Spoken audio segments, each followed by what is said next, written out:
Pasca mengungkap kasus perampokan toko emas yang dilakukan perampok bersenjata api, Polda Sumatera Utara turut merilis sejumlah rekaman kamera pengawas atau CCTV yang merekam pelarian para pelaku usai melakukan perampokan emas seberat 6 kg lebih.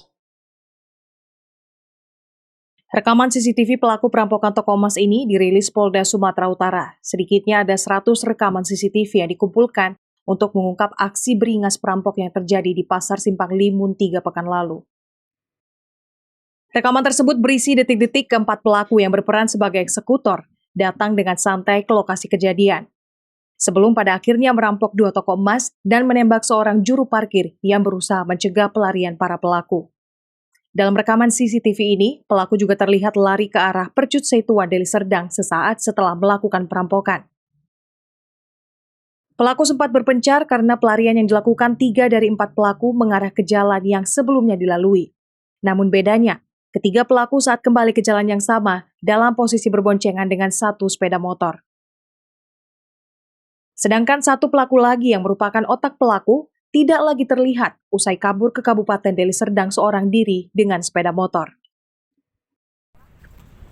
Dari 100 rekaman CCTV inilah polisi kemudian menangkap seluruh pelaku yang terlibat, termasuk 1 diantaranya pelaku lain yang berperan mempertemukan 1 pelaku dengan pelaku lainnya.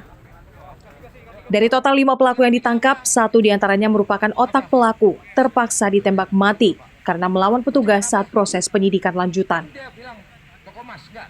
Kapolda Sumatera Utara Irjen Pol Pancaputra Simajuntak menyebut, para pelaku yang terlibat dalam kasus ini melakukan perencanaan yang sangat matang karena tepat 1 minggu sebelum melakukan perampokan, para pelaku bahkan menggelar latihan fisik dan survei di lokasi perampokan untuk memastikan target perampokan.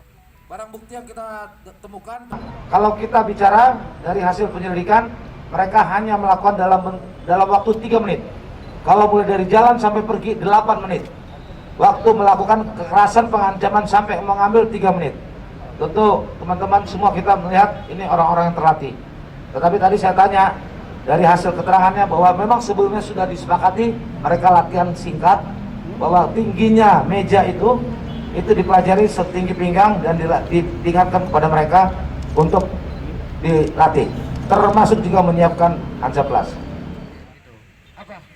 Para pelaku yang ditangkap dalam kondisi hidup terancam akan dipenjara selama 12 tahun karena dijerat dengan pasal 364 Kitab Undang-Undang Hukum Pidana tentang pencurian yang disertai dengan tindak kekerasan.